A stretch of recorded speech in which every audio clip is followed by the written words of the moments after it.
9 August रोजी साजरा झालेल्या जागतिक आदिवासी दिन उत्सवात ग्रुप ग्रामपंचायत बेरीज ते ओसरविरा कलमगाव येथील ढोलनाच नृत्य पथकानं आपल्या अद्वितीय सादरीकरणानं कार्यक्रमाची शोभा वाढवली। गेल्या अनेक पिढ्यांपासून कलमगाव इथं पारंपरिक स्वरूपात सुरू असलेले हे ढोलनाच नृत्य पथक स्थानिक सांस्कृतिक वारशाचं जतन करत असो।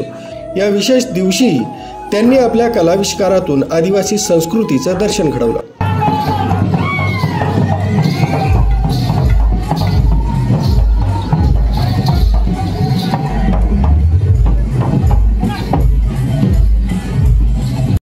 या पथकाला ग्रामपंचायत सरपंच हिरामन मौले यांचं मोलाचं सहकार्य लाभलं।